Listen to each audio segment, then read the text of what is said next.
Hey everybody, it's me Dani. So today I'm back with another video. Yay! It's still a book tag, but it's not the musical book tag like I've been doing for the past 3 videos.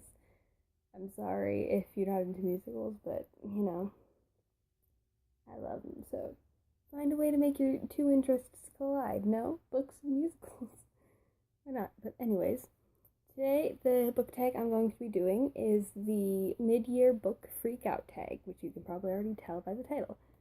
This tag was created like forever ago by Jamie from Red Like Wildfire and Elle from Earl Grey Reads, and so I will leave those videos in the description box below if you want to check out where it all originated from back in like 4 years ago or something.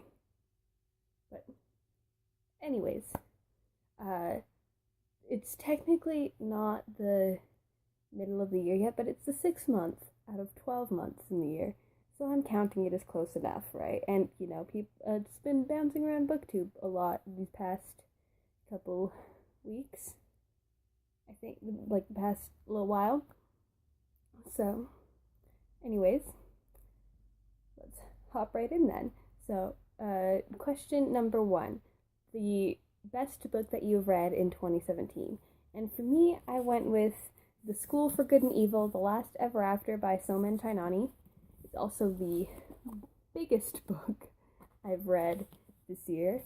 Because look at the size of this thing. Look at how huge it is. But the reason why I chose this book because it is the conclusion of a trilogy. And conclusions are they're so like action packed and full of like everything. Like I just loved this story to begin with. This is a middle grade story about these two girls named Agatha and Sophie who are taken to a school for good and evil and learn how to be good and how to be evil. But they don't go to the schools that they think that they should. So, but this is just an action-filled book and filled with lots of emotions because there are lots of troubles with ships but it's such a good book. It's beautifully written and it's a big book. It keeps you occupied for a long time, and I'm so happy that this is a thing and I love it, and you all should read it. You should all read the School for Good and Evil trilogy. It's amazing. The question number 2, the best sequel that you've read in 2017. And for me, that would have to be The Trials of Apollo, The Dark Prophecy by Rick Riordan. And, I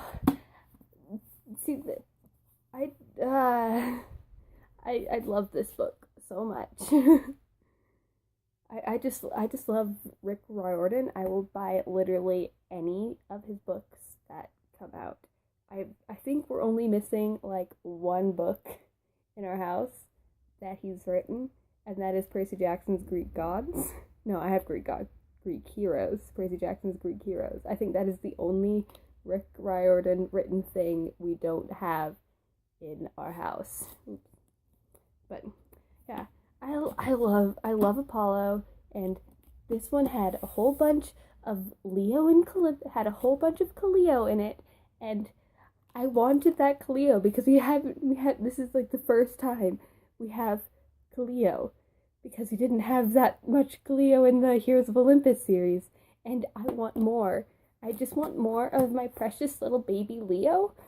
I love him, and I love him and Calypso together, and Festus. Oh, Festus, yeah, but check out like all of Rick Riordan's work if you haven't, and if you haven't, what are you doing? Like, what are you doing watching this video? Go read all of Rick Riordan's books right now.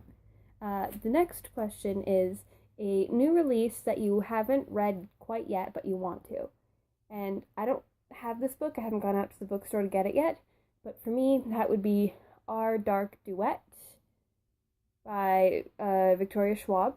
It is the sequel. It is the sequel to The Savage Song. And I want it so badly, but I haven't been to the bookstore and I want to read it, but I don't have time to read it. I want to read it as soon as I get it, but I'm also in the middle of another series right now, and I like reading my series back to back. And, but I literally cannot wait to read this because it's got such a beautiful cover, and I loved the first book. So, and it's a duology. I don't think I've only ever read like a couple duologies. I like I like duologies, and I want to read it. I want to know how the story ends. I want to know about my babies. Okay, the next question is the your most anticipated release for the second half of the year. And for me, that would have to be Magnus Chase and the Gods of Asgard, the Ship of the Dead, which comes out on October 3rd. Like, I just want it to be October already because, like, last night I went on, like, a huge Tumblr spree. I was up till, like, 2 o'clock in the morning just looking at pictures of, like, Fiero Chase, which is, and I need that to become canon, like, 12 years ago. Like, seriously. So I need the Ship of the Dead so that I can have my canon Fiero Chase. Please, Rick. Please. I know you've already written it, but please, Rick. Please. Yeah, I seriously want it to be October already because, like, the Rick's Magnus Chase series is, like, perhaps my favorite series that he's written. And I'm so upset that it's only going to be a trilogy. I'm so upset that this is going to be the last Magnus Chase book. And, I want more Magnus Chase. I love him. I love him a lot. Please, Rick, write more Magnus Chase. If you're watching it, probably not. But the next question is the biggest disappointment for you. I don't have this book because a friend lent it to me when I read it, but for me, my biggest disappointment that I read this year would have to be City of Bones by Cassandra Clare, which is the first book in the Mortal Instruments. Yeah, the Mortal Instruments series. Now, the reason why this was a big disappointment, I had heard a lot about it, and I heard it was like this cool, like, urban fantasy story, and I like my fantasy. In case you didn't know, I love my fantasy, but it's just I couldn't get around it because, like, I hated, like, all of the characters except for, like, 3, and I could. It took me, like, so long. It took me, like, 6 months to read the book because I think I started it in September last year, and then I didn't finish it until, like, January, middle of January this year. It was so hard, so painful to read because I hated everyone except for, like, 2 or 3 people, and it's hard to get through a book if you hate all the characters. So that's just the biggest disappointment for me. I thought I would enjoy it. I didn't because I hate all the characters. Next question. The biggest surprise you've had this year. For me, that would have to be Julia Vanishes by Catherine Egan, I think. But this was such a big surprise to me because the main character's name is Julia. I knew it was going to be, like, some sort of fantasy because it's about a girl with, like, magical powers. But I thought it was going to be more urban fantasy. Like, I opened it up, and it was just, like, this really high fantasy world, and I'm just like, okay, I'm cool with this. I'm not mad. And I ended up really enjoying it. I know I was going to enjoy it because, fantasy. But, like, I enjoy things more when they're, like, super high fantasy. I thought this was just going to be more urban fantasy, but nope, it was super high fantasy. I loved it. It was a great book. Check it out. Next question. A favorite new author, either whether it's, like, a new debut author or it's a new to you author. So I chose a new to me author. Yeah, I think. But Lisa Maxwell, she wrote Unhooked. I read this book, like, a couple months ago, I think.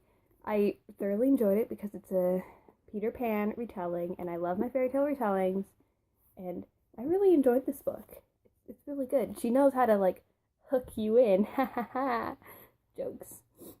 Yeah, like, she knows how to hook you in, and she did, like, a love triangle, kind of, that I didn't hate, which is weird because love triangles are, like, my least favorite trope of all time. And she did it, and I didn't hate it fully.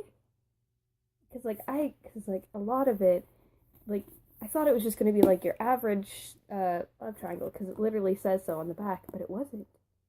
And I'm so happy that it wasn't. That I actually kind of enjoyed a love triangle, but the drama that it created, which is very rare. Okay, and the next question is the newest fictional crush. I saw it, but I couldn't think of anything because I don't know. I just don't really crush on fictional characters that hard unless they're Percy Jackson. But I've been crushing on Percy Jackson for like years. Since like 2010, for like 7 years or something like that. Because I think that's when I first read the Percy Jackson series. And but I mean, I also don't because I just love Percabeth. So but that's not new. But, okay, the next question is newest favorite character, and that is Simon Lewis from the Mortal Instruments series by Cassandra Clare. He is one of the characters that like I do not hate. I love him so much. He is my precious little baby, and I will protect him with all of my heart. I also really love him in the Shadowhunter series. Like he's my favorite. He's just perpetually my favorite character. So yeah, he's just my favorite character. I love him. I love him, and I love everything to do with him because he's so adorable, and I love that because we're very similar. I think because I'm like that. But okay, anyways, moving on. The next question: a book that made you cry. This is the book I chose is City of Ashes by Cassandra Clare, which is the second book in the Mortal Instruments series, and not like the reason it made me cry was because it was all these horrible things happening to my precious little baby Simon, and no, we don't want that. Like he almost died like several times, and I was like, no, you can't kill him. He's my favorite character. Because like I like other characters, but they're not in it a lot. But Simon's like he's the only like main character that I like, and you can't kill him or do those things to him. No. Anyways, next question is a book that made you happy. For me, I went with Trials of Apollo, #1, the Hidden Oracle, that's what it's called, by Rick Riordan. And the reason why this book makes me happy, one word, Solangelo. That is all.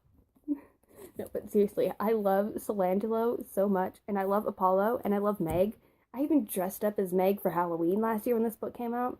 But I mean, I reread it this year, so I'm counting it because I did read it this year. I did read it this year, and I also went to my local comic expo in like April dressed as Meg. I love Meg. I love her sass. I love Apollo or Lester, and I love Solangelo. They make me happy all the time. The next question, favorite book to film adaptation you saw this year? I haven't really seen any this year. Favorite video you've done so far this year? This is like a booktube equivalent of like favorite book you've reviewed. I don't really review books. I reviewed like one book, but my favorite videos I've done have been like all 3 of my musical book tags. I love musicals. I love books. I'll link them down below if you haven't seen them. If you want to see them, go check them out. The second to last question, the most beautiful book you've gotten or received this year. My 20th edition Harry Potter and the Philosopher's Stone by J.K. Rowling. This is the Ravenclaw hardback edition. I love it. Look at it. Look at the back. Look at the back, and then look at the sides, and look at it. It's beautiful. I love it so much. I had to order it online because none of the stores in my city had it stocked, and I had this edition stocked, and it made me so mad because I had every other edition stocked except for the one that I wanted. So I had to order it online. And the last question, what books do you need to read by the end of the year? All of them. But anyways, this has been my mid-year book freakout tag, and I will leave the original videos down below. Feel free to check it out if you want to, and subscribe to my channel if you want to see more of me. No, go home and read a book. Bye.